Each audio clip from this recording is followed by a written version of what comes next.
Welcome to episode 25 of the Ikario podcast. In today's podcast, we are talking about the topic of essentially battling your inner demons. So we go into some detail on how to use tools such as introspective writing to deal with those inner obstacles, to face your own shadow, and like I said, to battle your own demons. This is, I think, a really important topic for anyone who is interested in self-development, because if you look at everything that you can learn about how to improve yourself and how to live a better life, very often we can get great information about what to do, about like the technical and tactical details of what to do. But also very often the actual problem is that we can't or don't get ourselves to actually do those things.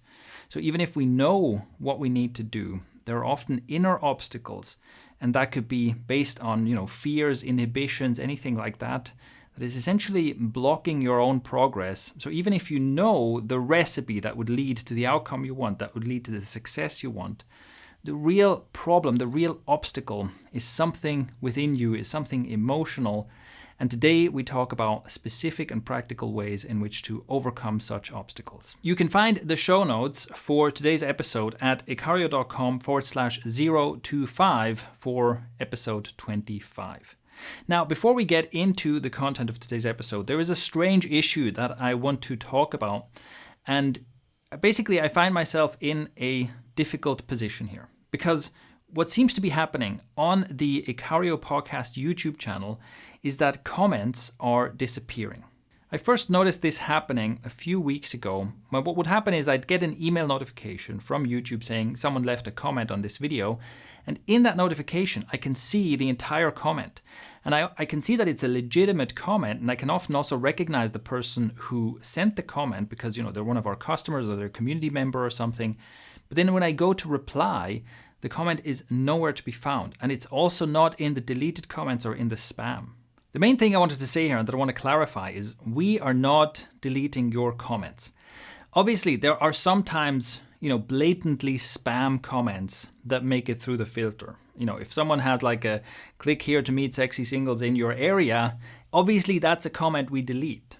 What I'm talking about are clearly genuine, real comments left by real people that we get notified of, but once I go to try and reply, the comment has just disappeared into thin air. And I want to talk about this because, it would be very frustrating if that happens to you, right? Especially if you take time to write a longer comment and then it just disappears. It probably looks like we deleted that for some reason. And I wanted to make it clear we are not doing that. Initially, I thought, maybe someone left a comment and then they decided, maybe I don't want to share this publicly, and they deleted their own comment. But I've seen it happen too many times for that to be a likely explanation. So clearly, something weird is happening and something automated is happening. Like YouTube is somehow ghosting these comments out of existence, and I don't know why. Now, this puts us in an awkward spot because, I like to encourage conversation and feedbacks. Like, I want to hear your questions and your comments and for you to share your stories about the topics we tell. But now, I can't really ask people to leave comments on the YouTube versions of these episodes, knowing that many of them might disappear.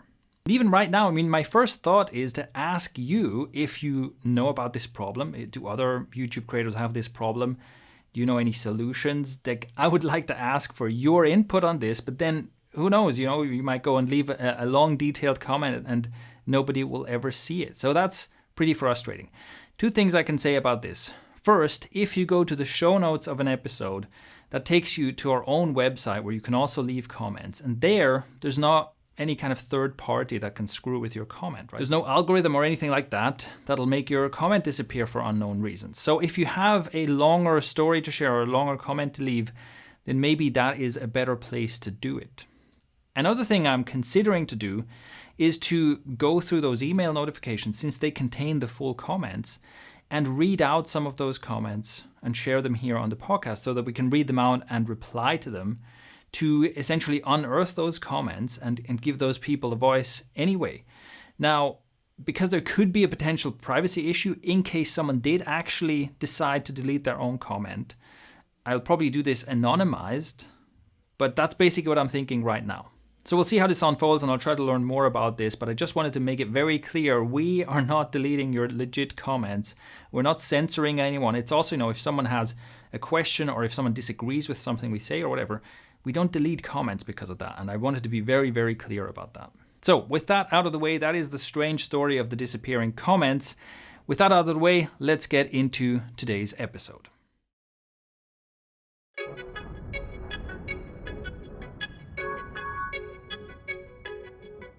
Welcome to the Ikario podcast, where we help you optimize your life, break free from the human zoo, and become a force to be reckoned with. Today is Dean's debut. Yeah. Dean is also on the Ikario team. If you've seen our other content, you've already encountered him. And so what we want to talk about is related to, it's kind of a personal growth topic. Yeah. Ever since you joined the team, and actually, let me start here. As a primer for this, I would say that what we talk about today builds up on what we talked about in the How to Get Your Shit Together episode about emotional management, emotional mastery, right? Where we talked about kind of dealing with the emotional baggage, dealing with your trauma, and using things like introspective writing and so on to actually actively interact with these inner demons rather than just kind of shoving them away. Yeah. And this is something that I feel like you really took this idea and ran with it from early on when you joined the team. You really got into just confronting these inner demons and like just rummaging through your basement. yeah. So that's kind of the let's say the frame of what we're talking about. Mm-hmm. And something that I think we both have some common experiences with, although we'll see how much the commonality is essentially some form of like nice guy syndrome. Big time, yeah. So let's start there. Can you tell us like what is nice guy syndrome as you think about it, and what has been your struggle with this? When I first sort of had to start confronting this, the two main things that came to the forefront were people pleasing. That was the number one thing. And then the other was confrontation avoidance. So those were the two boogeymen that came right to the front. And I was like, okay, I need to deal with these two. And obviously they're closely related. But basically not having personal boundaries and just allowing yourself to be everybody's bitch. Yeah, so can you talk a bit more about how did this manifest in your life? How did this affect you?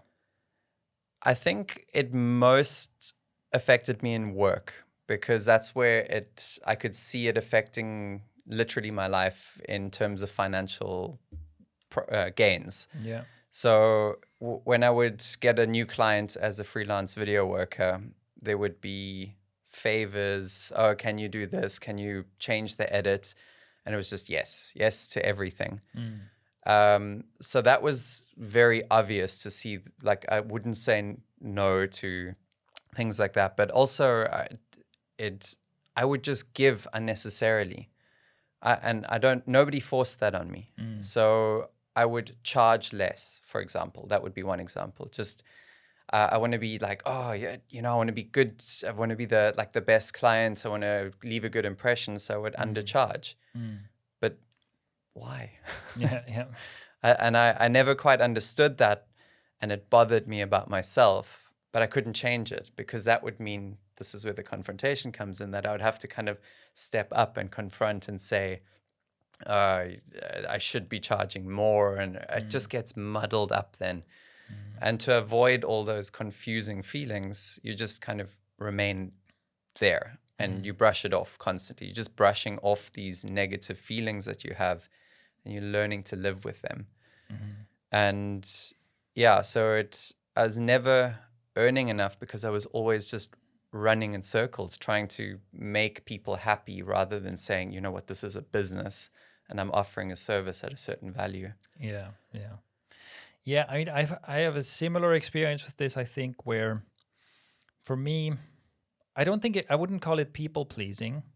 I don't think that was the emphasis for me, is like to try and please other people. It was more like a very strong desire to not inconvenience anyone. It was like for a long time, I had a really strong like drive to just almost be like a ghost, you know? I just didn't want to show up in anyone's life in any way that would inconvenience them. Like even, and I still catch myself doing this sometimes now, you know, even something that as innocuous as like asking someone to pass me the salt or something at the table is like, I wouldn't do it. Just get up and walk around. Yeah, just get up and walk around or eat the bland food or whatever, you know, because it's just like I don't want to, even in the slightest way, appear as any kind of inconvenience in someone else's life.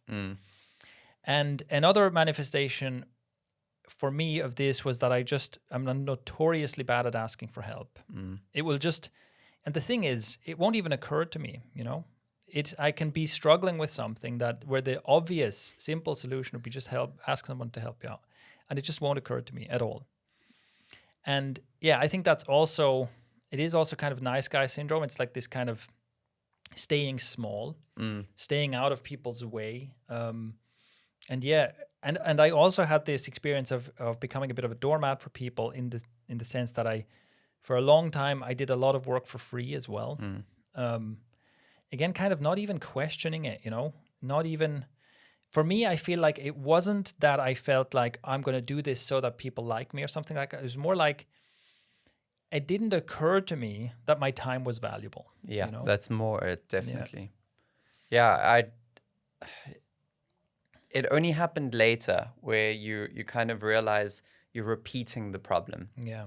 And that's why I think at this stage of my life, I had been repeating it for too long and not doing anything about it. So yeah, somewhere in your early 20s, you deliberately say, I'm going to make this cheap, or I'm going to work for free, or whatever it is to get that recognition. And you're okay with that. It's perfectly fine. There's no upsetting feelings. Right, yeah. And then there's a line, you're like, I know I'm worth it now. And then I feel uncomfortable. I don't want to impose myself. And then you make the mistakes. And then if you perpetuate that for far too long, yeah, well, that's where I ended up. Yeah, and it's for me as well. I remember a point in my life where I had been creating quite a lot of content and doing a lot of work for various websites and stuff, and it was all just free. But I was spending a huge portion of my day doing this work, and at some point it just like hit me like, this is crazy. I've been doing so much work in my life for free. You know, I'd been teaching like martial arts for free. I'd been helping out at like an indoor climbing center for free. I'd been doing this work for free. It's just like, I was just like, what's going on? How come I've basically put thousands of hours into like other people's projects with no compensation, you know? It's interesting though, because it comes from a place of wanting to help people. Yeah. And I think that's why this is such a unique experience for me at Ikario, is because that is the premise of the business. So you get to do exactly that. Whereas in the past, that's always what I've wanted to do. But I didn't know how to manage it. I didn't know how to, like I said earlier, the boundary line. Where is it? And it wasn't that I didn't do it. I didn't know I needed to do that. I was oblivious to it. Right. I just thought it's going to come right eventually. Right. Yeah. So what was your experience like, starting to tackle this and starting to improve this or work with this part of yourself? Like, can you walk us through what did you do? What happened? So we did the Challenge 44, which is basically putting out content every day. And I chose to do introspective writing for that. And I'll take a step back. The Saturday before we decided to start that, I was doing work for ikario. I was still working on the side hustle. And I was doing freelance video work for one or two clients. One just happened to be my neighbor. And they had this project, and at the typical scene, knock, knock, knock. Hi, Dean, you can do video. Can you help us out? Yes. Like no hesitation. Yes, I can help. How much do you charge? Straight away on the back foot. Well, I like assuming they can't afford it. Like, so these are all little things. Anyway, I got involved. I started working with them. They never once gave me a signal that they weren't willing to pay, but I kept like undercharging. and over-delivering. Again, like you would think I would have learned by now. And I had so much else going on my plate. And then that Saturday night, I was supposed to deliver a video for them for Sunday morning for a live feed. And I hadn't done it yet. We had guests over, and I needed to go and do this after the guests came. And I kind of got confronted, like, why are you leaving the dinner table early? Oh, yeah, I've got to do this thing. And everybody else was like, why are you doing that? And I kind of went, I don't know. I don't know why I'm doing this. And I had a little bit of a episode again, which is something that periodically happens to me because I've become very good at suppressing this, becoming oblivious to it for a long time. And then these moments happen where you're just confronted with what an idiot you're being. And that particular night was quite bad. Like I ended up drinking too much. I was just like escape from this drama. And then I thought, no, this has to stop. So in that week, I tried to pull myself together and went, I'm going to stand up for myself. So I said to them, I'm done. And that was very difficult, but I kind of pieced it together. But I didn't feel better. I felt like, oh, I'm letting them down now and all that. And then I had the meeting with the ikario team and I said, listen, challenge 44 on top of everything that I'm going through, it's just too much. And I was going to step out of that too. And I thought, this is good. I'm doing, and that's where something happened. Something went, okay, I am going to do this and I'm going to do introspective writing. I'm going to tackle this problem. Yeah. So that's how I started with it. And I just started writing about things that bother me. No plan. This bothers me. This bothers me. And went in more into depth about that. And to cut a very long story short, after about 20 days of writing every day, that's when it started to get fun. That's when it was like, ooh, there's patterns and things that just start emerging about behavior. Yeah. And also realizing it's so easy to fix this. It's not as difficult as you think. You just have to learn to catch it early, basically. Catch situations early. And anyway, yeah, I won't go too much further, but after 20 days, up to 26, I started getting braver. And I was like, oh, let's go here, let's go there. I think that's what you were talking about earlier, like just get to the basement of the problems. Eventually got to something that you could describe as a childhood trauma. Just writing about it, I was like crying and bawling my eyes out. And what happened from that is I went and confronted that problem, and that solved a big chunk of things in my life. And I went, wow, if this can do that, what else can I tackle? Yeah. So since then, it's just been this ongoing process of if something bothers me or if I'm afraid to do it, go to it. And I think that introspective writing session was just the awakening to realize the power of what is possible. Yeah. Yeah. So I think what's really interesting about this is that you started doing introspective writing with basically no specific instructions. Yeah. And this is something that obviously the people who follow our content hear me talk about introspective writing quite a lot. For me, I think it was the most important self-development tool in my life.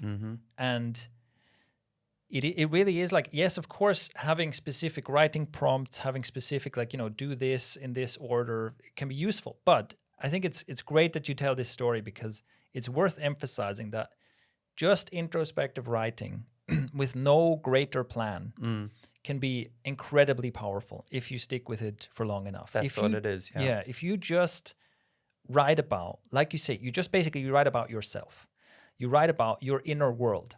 You write about things that you dislike, things that you like, things you want, things you whatever.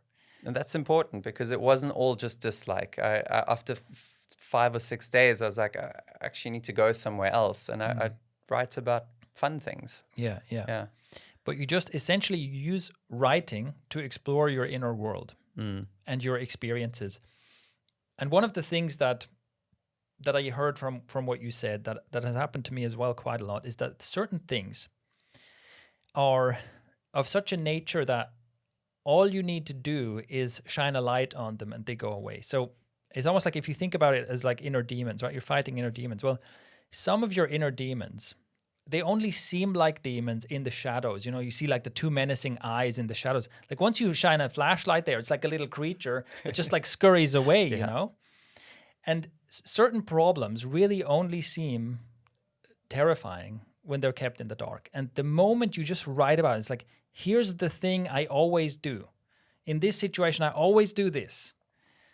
And why is that? Oh, it's because I'm afraid of X. And actually, this isn't a problem at all. I can just, like, once I shine a light on my own behavior, it's just like, this is so obvious to me now. I almost can't do it anymore, Yeah. Where, you have a certain behavior pattern where if it's unexamined, you feel like I have to do this. And as soon as you examine it, it's like, no, this is so silly. I just can't keep doing this. And I can't stay unaware of it, right? And that's one of the things that I think is amazing about introspective writing. It's like, it's not that every problem is that easy to solve. No. But I bet that you're walking around with a bunch of problems that you can solve in like 1 or 2 writing sessions. Definitely. There's always those 1 or 2 difficult ones that the others all kind of latch onto and hang onto. And those are, you walk around with that. And that's why I said work for me was the obvious one, because that was the one that I consciously walked around with as a problem. Because, you want to earn more money for the effort, for the life you're putting into something. And you're only screwing yourself, and you can't solve the problem because you're just swimming in circles. But as an attachment to that, I believed that I couldn't confront all sorts of other things, like the neighbors would be noisy, and like, oh, I can't knock on their door. I'm just a wimp in all aspects of life. That's what I thought. And then writing about it and realizing I can solve this business problem pretty easily now that I've shined light on it. And it's set your price or whatever up front and say no early, because when you say no early, it just ends. And when you say no late, it's a problem. That's a problem for anybody. Even confrontational people will have a problem later. So once I could kind of figure that one out, I realized it's not so bad.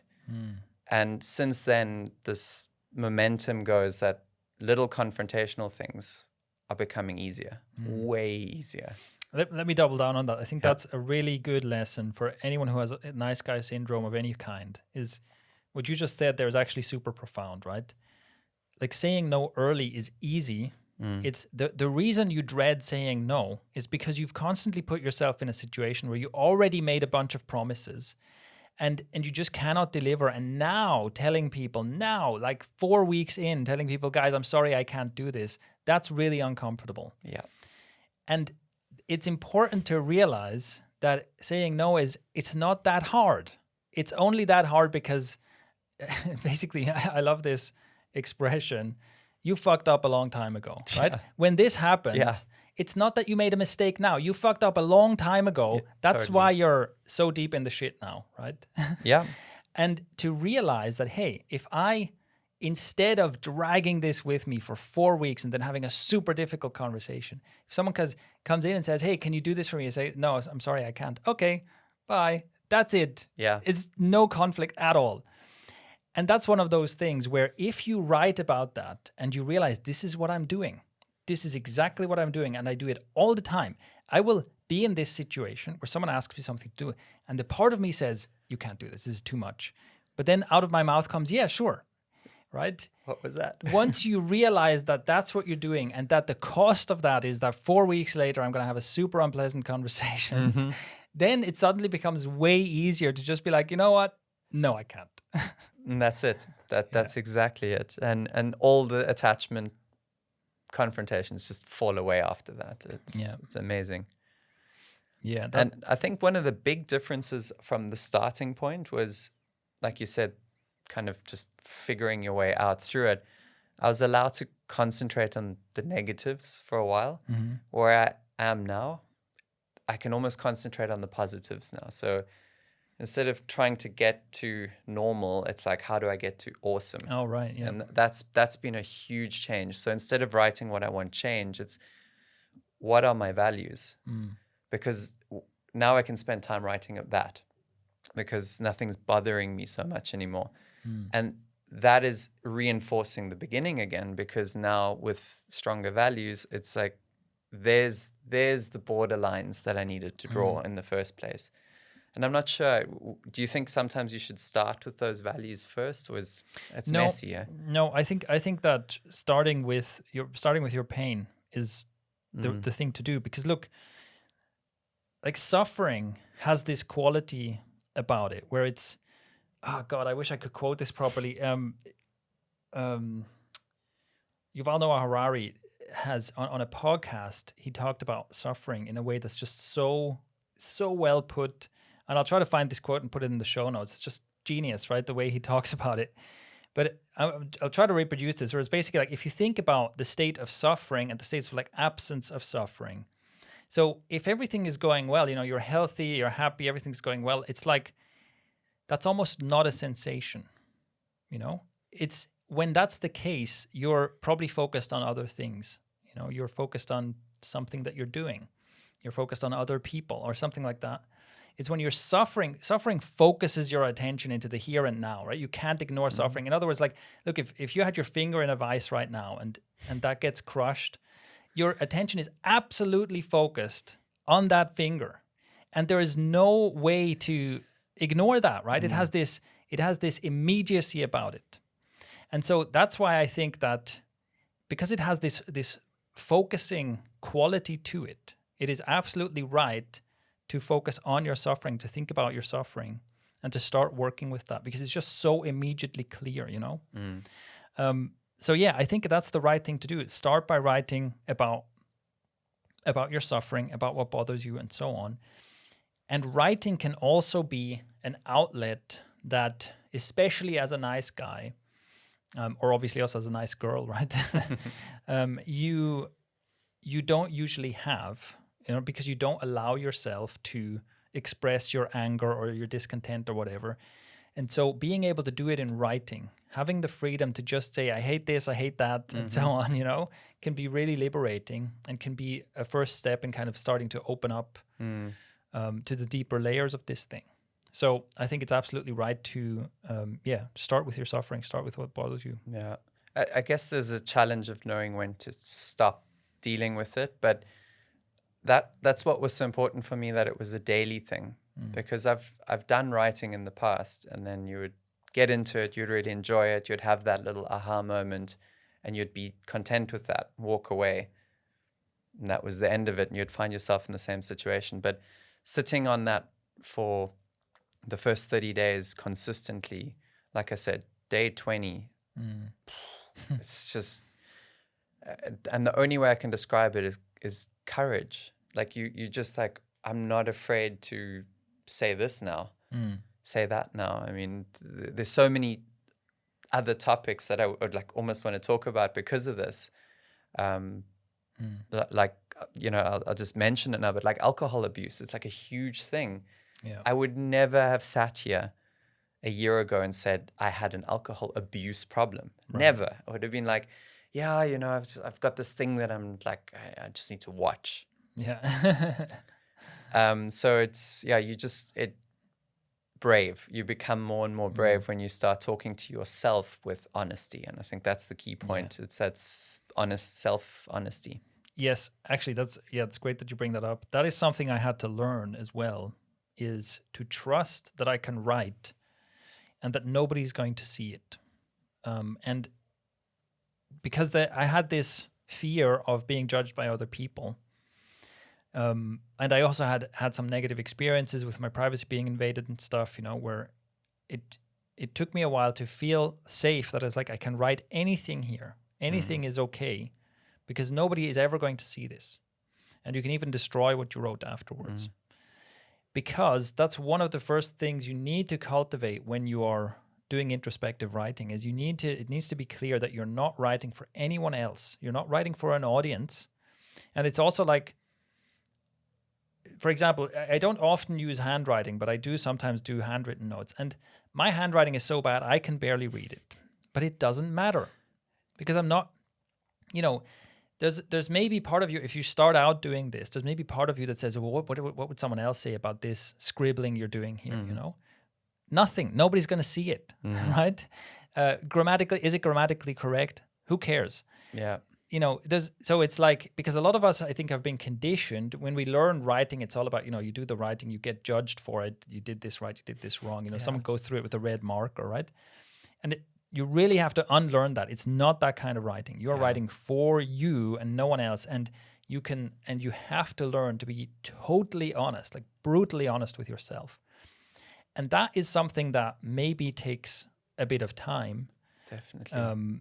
And it's good to practice this, right? To sit down. And one of the things you can do is you can sit down and write about things where you feel that resistance. Where you're like, oh my God, can I say this?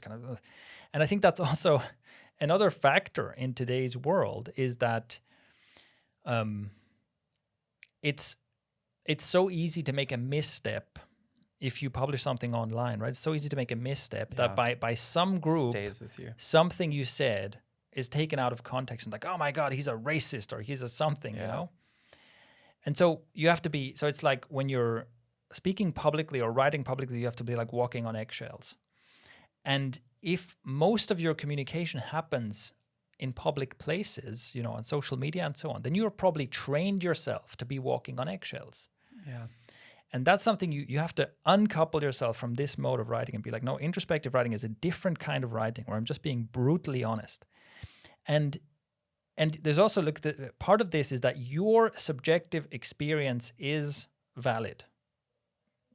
There's, of course you can make arguments about, I don't know, you're complaining about something that you're suffering from. And of course someone can say, well, compared to someone else's suffering, this is nothing. You should just do this. Or whatever, this is insensitive towards other people in your life.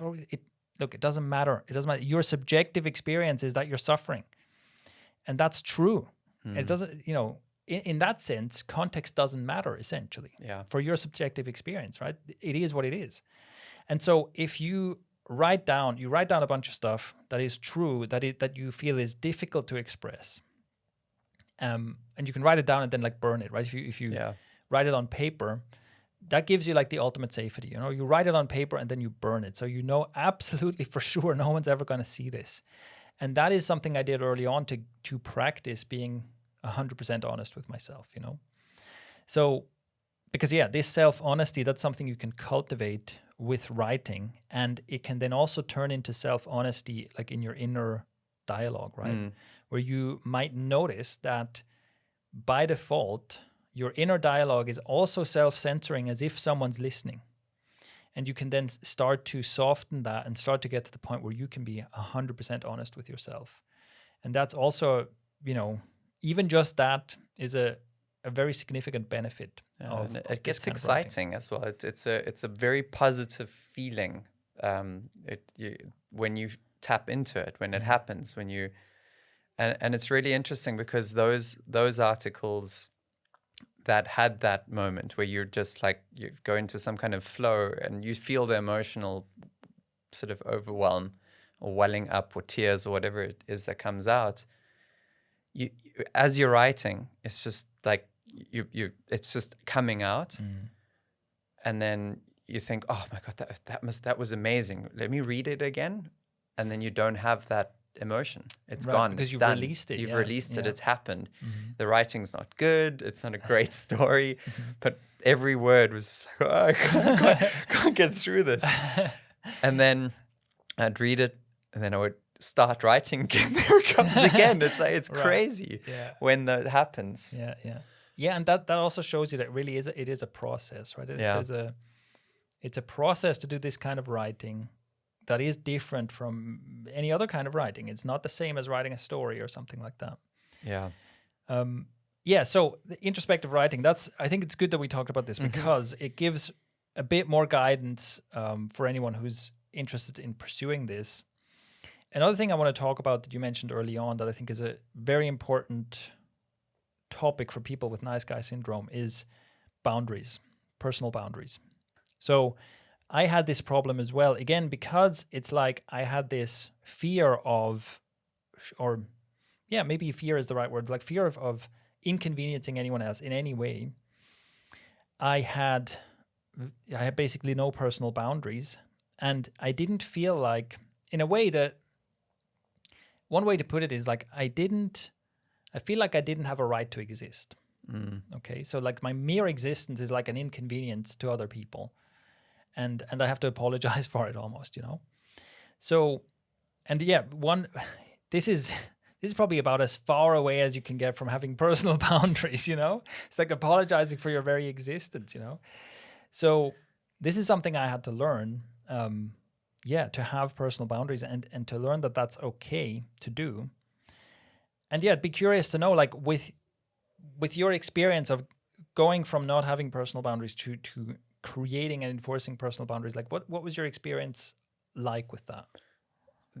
I think there was one standout aha moment during this process that was like a good reference point. And one of the sports that I enjoy doing is surfing. And although to most of the world, surfing looks like a very like a hippie, fun-loving sport, it's actually a really, really aggressive sort of what would you call it? Like dominated by the alphas, right? And there's a pecking order in the water, and it's about who gets the wave. Yeah, pretty much. And there's a whole hierarchy system of how it works, and nice guys finish last. And I've always felt that in surfing too, that I'm always like, I'm in the right position and I'm paddling, but this guy's like making a noise and I'll back off. And I'm like, but I was in the right place. Yeah.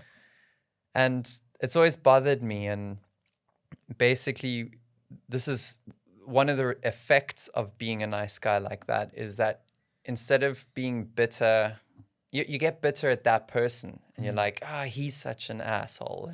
And the world is so unfair. And why does the world have to be like this? Why can't people just get along? And that's the outward thing that was coming out of me.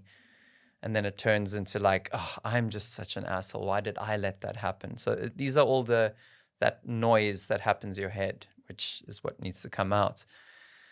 But in this particular experience of going through this and setting boundaries, and I set myself a goal of you're going surfing today, and you're just going to stand your ground a little bit more.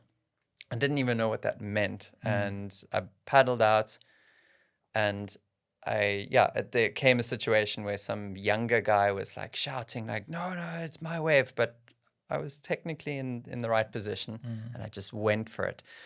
Heart racing, everything was like intense, like you're doing this. And anyway, he was caught the wave with me, and he's shouting and screaming at me the whole way along the wave, instead of enjoying himself. That's the point of why we're here, to like exercise and enjoy ourselves. And kicked out, he carried on all the way down the beach, but my heart was still racing and pounding, because I knew he's going to come back and there's going to be a confrontation. But you know what? I've got this. It was like, but it really was turbulent. And instead of looking away like I would normally would, or being sort of the I don't deserve to exist, I don't deserve to be here feeling, I was like, no. And if he comes, I'm going to stand my ground. And I looked at him and I was waiting for him to come back at me. And he paddled off in another direction. And again, this is stopping the problem before it happens. Yeah. Or I didn't have to fight. I didn't have to shout. I didn't do anything. All I did was sort of stand that ground and say, I deserve to be here. Yeah. That was enough. That was totally, it. Yeah. This reminds me of, there's a really funny, like a GIF that I saw at some point where there's a duck and a bull is like winding up to charge at the duck. And the duck is just like standing its ground, right? It's just like, you know how they are, where they're like, yeah, they're almost like slightly aggressive in their demeanor. Yeah. Or maybe it was a goose or something, but, and then, and the bull like charges at it and then stops. And so it's like, just because the duck stands its ground, it's just not backing down. It's just like, yeah, what you got? Bring it on, right? Yeah. and if you let that happen, if you back off, the bull gets its way every time. Exactly. But it's so cool because the bull is literally like 1,000 times the mass of the duck, But it's just, that reminds me of that kind of thing where it just takes standing your ground. And, funnily enough, my only experience with, like, I've never been in a fight. Yeah.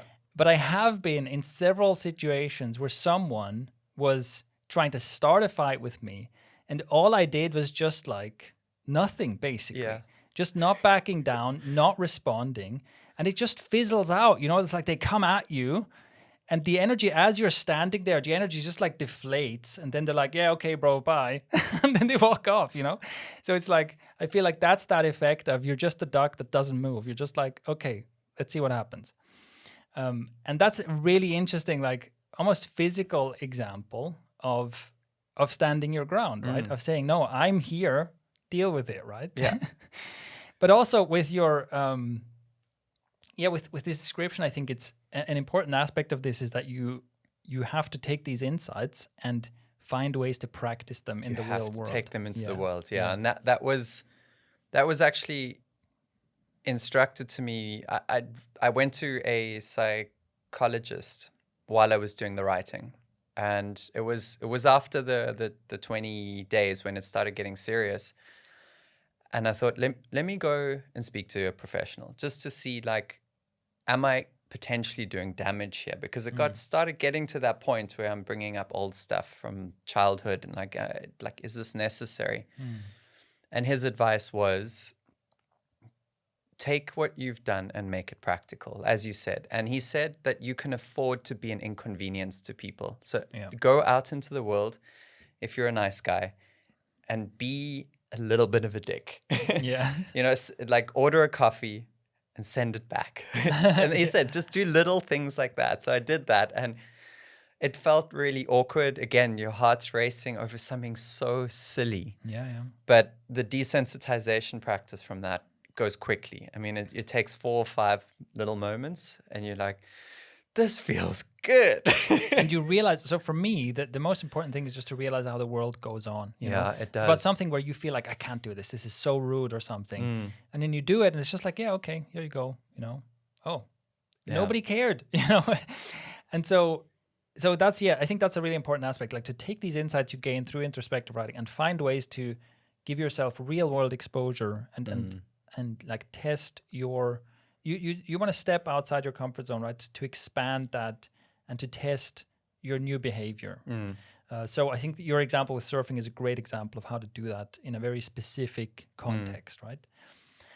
Another thing, so one more thing I want to share here when it comes to boundaries, in my experience, I don't know how I came across this, but for me, this was a huge insight for me. And I think this is almost like kryptonite for that inner critic, for that part of you that's so controlling when you're a nice guy. And it's this, because as a nice guy, you have the habit of being nice to other people and doing favors for other people and treating other people with respect and kindness and so on, right?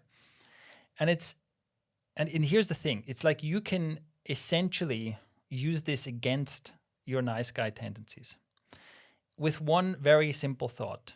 You are not special, okay? You are not special. The way you're living right now is that you are making a sole exception of yourself. Everyone else in the world deserves to be here, deserves to be treated with kindness and respect. It's okay for everyone to ask for help and get help, except you. Yeah. You have a worldview in which the universe revolves around you. You're the sole exception in the universe. And guess what? You're not that special, okay? Yeah. You were not born special as the only person who doesn't deserve things in life. It's just not true. Listen, like if you take a step back, right? You take a step back and you think, on Earth, Earth is spinning through space right now, and millions of people are being born and dying and so on all the time, right? And also, look, all kinds of things are happening, right? As this is happening, people are having, they're asking each other for help. They're having conflict. They're shouting at each other. They're having conflict and making up. They are breaking each other's hearts. They're getting married and divorced and so on and so forth. All this stuff is happening. And you're just a part of that, okay? And it is perfectly okay for you to be the person who, fights and then makes up with someone else. It's perfectly messes something up, yeah, breaks it's perfectly, something. Yeah, exactly. It's perfectly okay for you to be one of those millions of people who does something today that bothers someone else, okay? Yeah. It's just, you're not the exception. Yeah. And this is like, for me, this was like the insight. Listen, all you just apply the same rules to yourself as you apply to everyone else. Just acknowledge that you're not the sole exception. And for me, this is why I call it like the kryptonite for the nice guy syndrome, because it's like, from the perspective of the nice guy, you can't argue, no, it's all about me. I'm the one who matters and nobody else matters. Hold on, no, that doesn't make sense. That line of argumentation doesn't work. And so if you can simply acknowledge you're just one of billions of human beings and you're not special, so treat yourself the way you treat everyone else. For me, that was like the breakthrough from which I could be like, oh crap. And then start thinking about, well, how do I treat other people and why? And thinking about something like, when I'm worried about, oh my God, I'm going to inconvenience someone by asking them for help. Well, is that true? What happens when someone asks me for help? It's like, it's fine. In some cases, it's great. I feel appreciated. I feel useful and so on. Why am I not giving that to other people? Yeah. Why am I refusing other people the experience of, hey, you are, you're needed and you can do me a favor and so on, right? It just doesn't make sense. No, it doesn't. And so for me, that was like, and again, through writing is where you can explore that. If you lay this out, what is my worldview like right now? Why am I treating myself as the exception? And you start writing there, which also might be something where lots and lots of stuff comes up. But for me, that was like the starting point from where I learned to then have boundaries as a person. Yeah. And what you're saying now kind of makes me feel a topic on this is the living through manipulation rather than just being an inconvenience.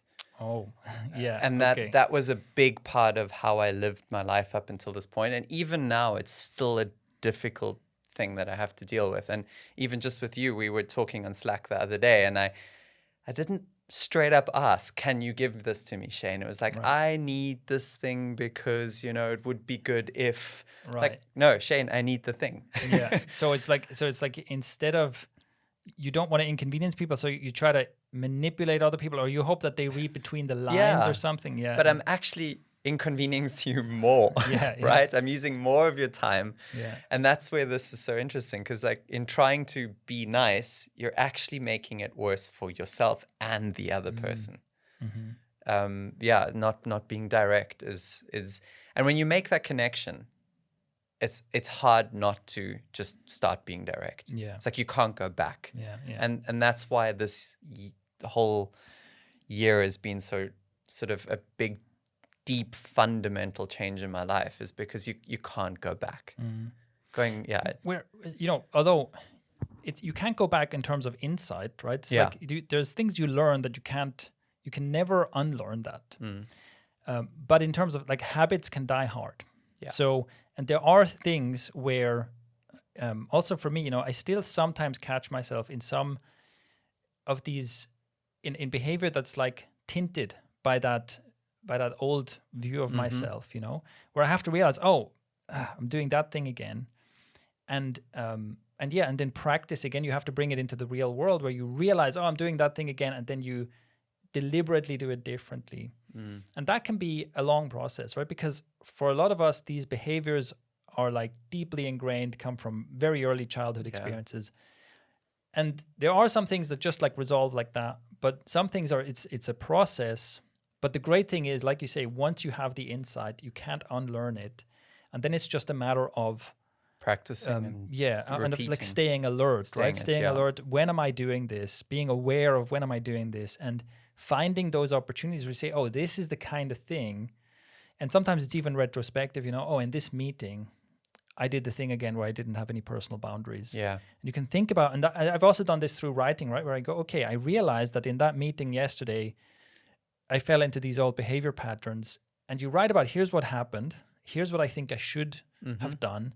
And like, you can come to like a conclusion. Okay, next time in a situation like this is what I'll try. And this is another way in which writing has really helped me, because it's like, instead of just feeling bad about, I let that person walk all over me, or even then like making myself feel bad about it, I'm such a loser or whatever, just acknowledging, this is one of my old behavior patterns, and then using writing to turn that into an active learning experience, Yeah, you catch yourself early, and the moment you you're about to say something in that meeting next time, you're like, that's where you're going wrong. Yeah. Stop there. And this has been happening to me more and more and more Mm. in both listening to myself speak, editing, think before you speak, that old expression. Mm-hmm.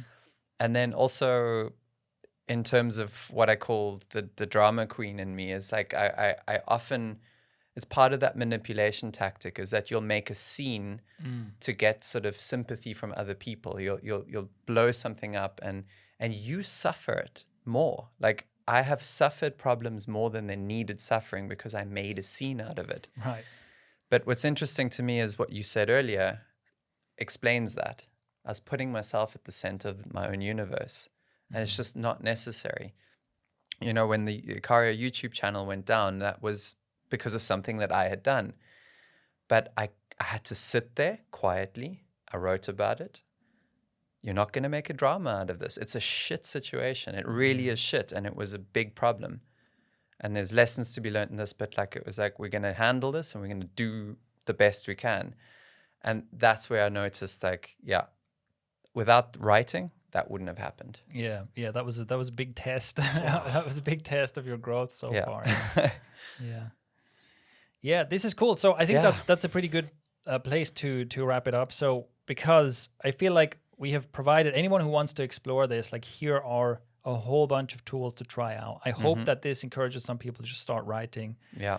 And also we'd love to hear what your experience with this is. So, do a few days of introspective writing, try out some of the things we've talked about and reflect back to us what happens for you.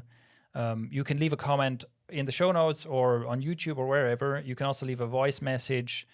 And I think that's also part of what you can do to contribute here to what we're doing is like reflect your experience back to other people, because that's one of the things that will motivate other people to do it, right? There's some people who are sitting here going, okay, that sounds interesting.